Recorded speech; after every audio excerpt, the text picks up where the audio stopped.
नमस्कार RRBB YouTube च्यानलमा तपाईहरुलाई स्वागत छ है।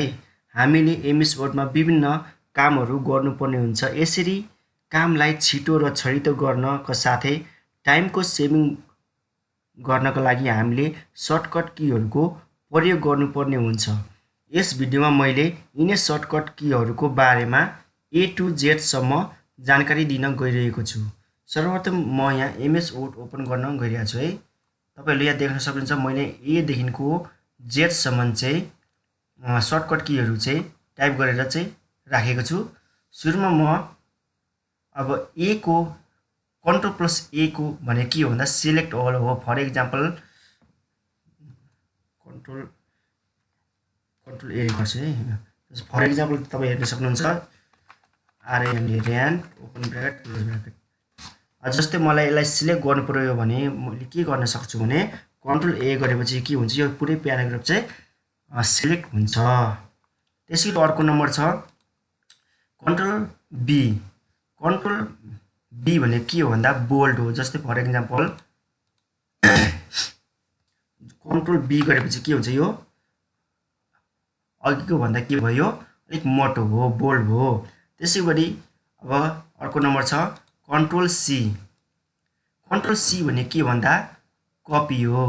जस्तै फर एक्जाम्पल ल हेर्न सक्नुहुन्छ अब म यसलाई कपी गर्न चाहन्छु भने के गर्ने सुरुमा यसलाई सिलेक्ट गरेर CTRL C गर्ने अनि CTRL V गरेपछि के हुन्छ यो यसलाई चाहिँ हामीले कपी गर्न सक्छौं।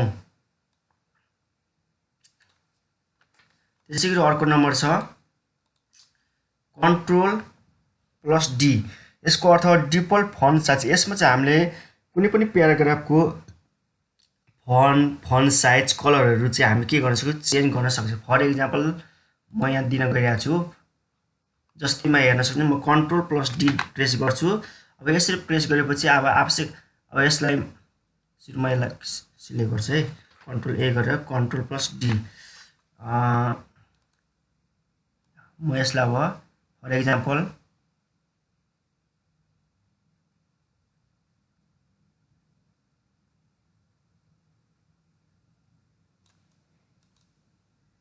ल म केमा लान्छु भने नेपाली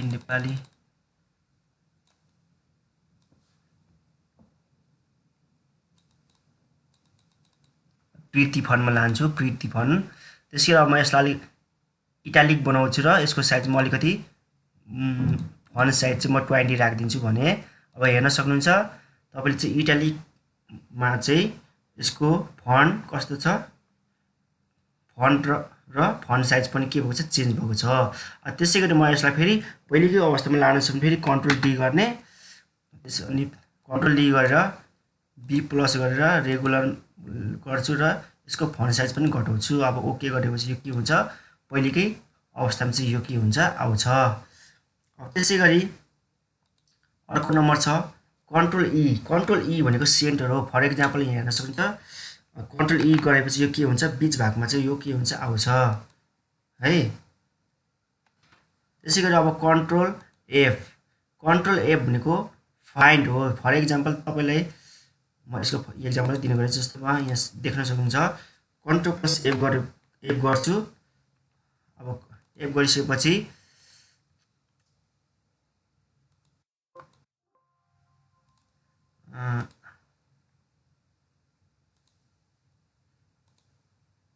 जस्तैमा मलाई के फाइन्ड गर्नु पर्यो भने ल म O फाइन्ड गर्छु। O मा फाइन्ड गरेपछि रिडिङ हाइलाइट गरेपछि तपाईले यहाँ देख्न सक्नुहुन्छ जहाँ जहाँ O छ त्यहाँ सबै के छ यो येलो कलरले चाहिँ के गरेको छ हाइलाइट गरेको छ। हेर्न सक्नुहुन्छ यो सबै के हो यो येलो कलरले जुन हाइलाइट गरेको छ त्यो सबै के हो त O चाहिँ हो। यसरी चाहिँ हामीले कुन वर्ड चाहिँ कहाँ छ भन्ने चाहिँ पत्ता लगाउन चाहिँ सक्छौं के युज गरेर CTRL+F। त्यसैगरी CTRL+G भनेको गो टु हो। फर एक्जाम्पल ल हेर्न सक्नुहुन्छ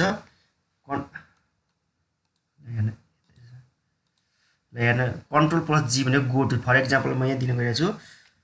ल जस्तैमा तपाईलाई पेज तपाईलाई हामीले चाहिँ MsWord मा चाहिँ काम गर्दा धेरैवटा पेजहरुमा चाहिँ काम गर्नुपर्ने हुन्छ। यसरी काम गर्दाखेरि आफूलाई कुन पेजको आवश्यकता पर्छ त्यही पेज ठ्याक्कै एकुरेट निकाल्नु पर्यो भने हामीले के गर्ने भन्दा कन्ट्रोल प्लस के गर्नु पर्यो, कन्ट्रोल प्लस जी गरेर चाहिँ हामीले गो टुमा गएर चाहिँ हामीले जस्तै मलाई यहाँ पेज नम्बर 3 आवश्यक पर्यो नम्बर 3 गरेर गो टु गर्दिएपछि के हुन्छ, म ठ्याक्कै तपाई पेज नम्बर 3 मा चाहिँ यसरी जान सकिन्छ।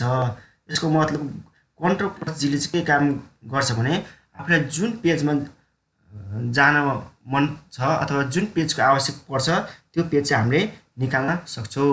त्यसैगरी कन्ट्रोल प्लस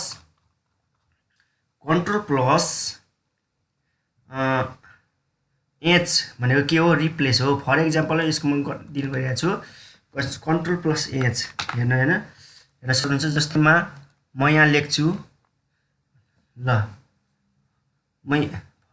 जस्तैमा म यहाँ लेख्छु कन्ट्रोल प्लस एच को काम के हो भने रिप्लेस। जस्तै म यहाँ भिडियोको ठाउँमा म सिडियो लेख्नु पर्यो भने के गर्नु पर्यो, कन्ट्रोल प्लस एच गर्दिने। अब फाइन्ड वार्डमा चाहिँ म भिडियो, त्यसपछि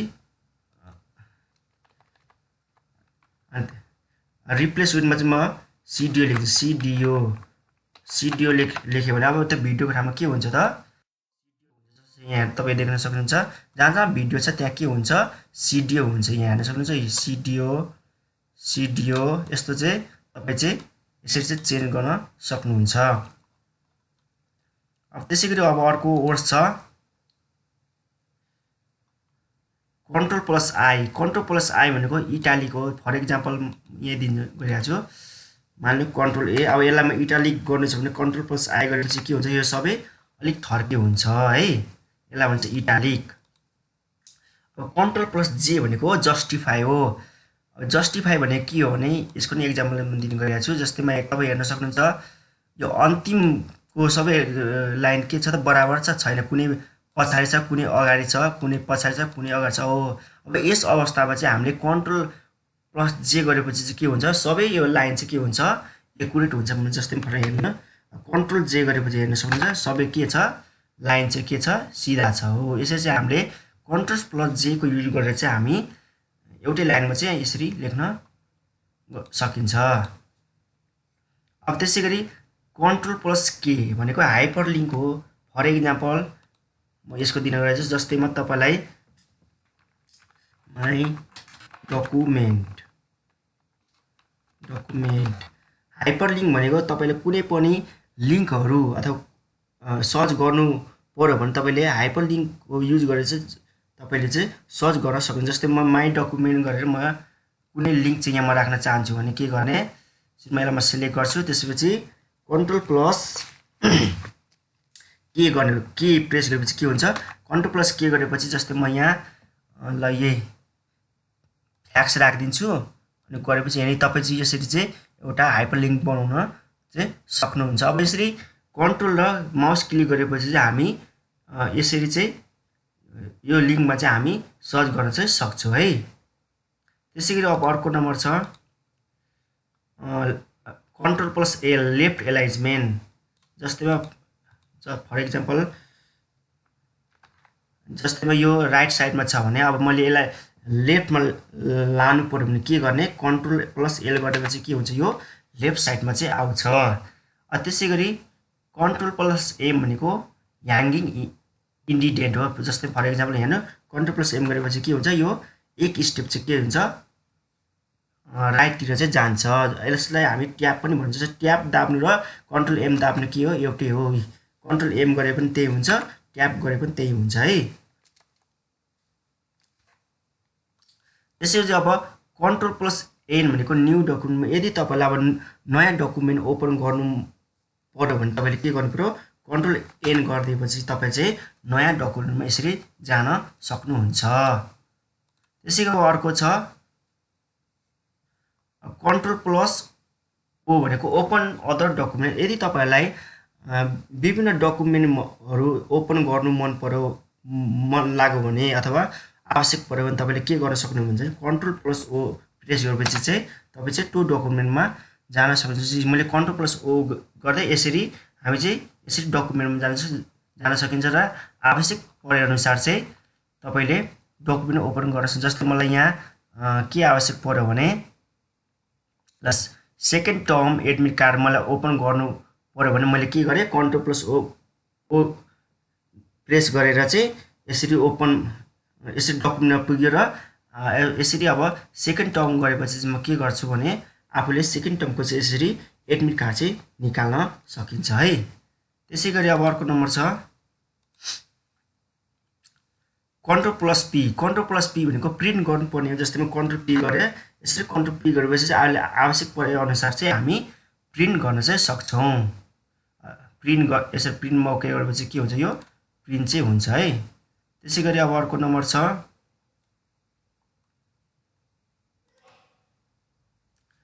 CTRL+Q। CTRL+Q भनेको एड स्पेस बिफोर प्याराग्राफ हो। जस्तैमा हेर्न सक्नुहुन्छ जस्तैमा मैले CTRL-Q प्रेस गरेपछि चाहिँ के हुन्छ एक स्टेप तल जान्छ।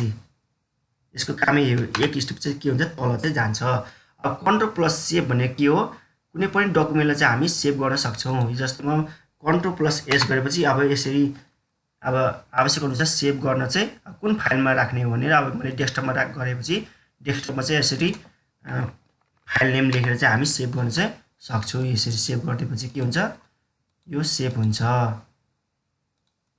त्यसैगरी अर्को नम्बर छ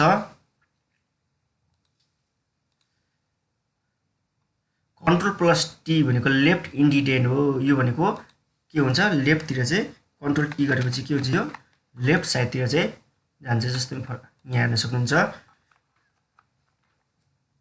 CTRL-T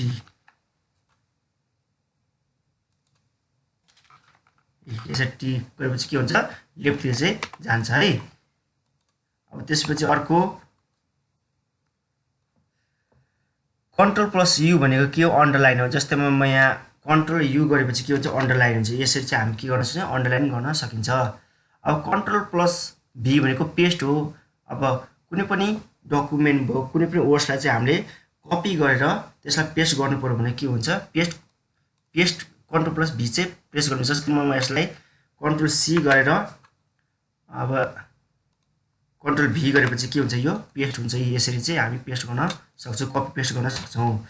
अब त्यसरी CTRL+W भनेको क्लोज डकुमेन्ट। यदि तपाईहरुलाई विभिन्न डकुमेन्टहरु ओपन गर्नुभएको छ अब तपाईले क्लोज गर्न मन चाहनुहुन्छ भने चाहिँ तपाईले के गर्नु पर्यो CTRL+W गरेपछि चाहिँ के हुन्छ क्लोज हुन्छ। जस्तैमा मैले यो एडमिट कार्डलाई चाहिँ क्लोज गर्न पर्यो भने CTRL+W गरेपछि के हुन्छ यो क्लोज भयो। यसरी चाहिँ हामी क्लोज गर्न सक्छौं। त्यसैगरी अब CTRL+X भनेको कट हो। जस्तोमा म यसलाई मैले हटाउनु पर्यो भने CTRL+S गरेपछि के हुन्छ हट्छ है। अब CTRL+Y भनेको रेड अथवा रिपिट हो। फर एक्जाम्पल म यहाँ दिन गइरहेको छु। जस्तै म यहाँ के लेख्छु भने BIJY लेख्छु। फेरि मैले CTRL-Y दाबेर चाहिँ के हुन्छ BJ आयो हेर्नुभयो। यसरी चाहिँ हामीले रिपिट गर्न चाहिँ सक्छौं।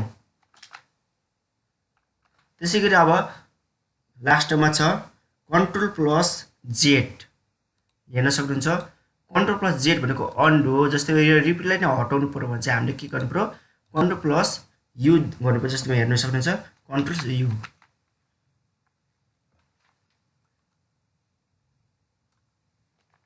CTRL+U गर्दा के हुन्छ यो हट्छ है। यहाँ हेर्न सक्नुहुन्छ फर एक्जाम्पल मान्नु मैले गर्नु पर्यो भने के गर्नु पर्यो जस्तै मैले नै I am राम। अब यसलाई मैले CTRL+U गरेपछि के हुन्छ यो हट्छ। जस्तै मलाई CTRL-C गरे लाइक मैले V गरे। अब CTRL+Z गरेपछि के हुन्छ यो हट्यो। यसै हटाउने काम चाहिँ यसले के गर्छ CTRL-Z ले चाहिँ के गर्छ हटाउने काम गर्छ। Z अन्डु भनिन्छ यसलाई। यसरी चाहिँ हामीले MS Word मा चाहिँ सर्टकट कीहरुको युज गरेर चाहिँ के गर्न सकिन्छ आफ्नो कामहरू चाहिँ गर्न सकिन्छ। यदि यो भिडियो मन परे प्लिज लाइक कमेन्ट शेयर र सब्सक्राइब गरी यो च्यानललाई चाहिँ हेल्प गर्नु हुन म हार्दिक अनुरोध गर्छु। धन्यवाद।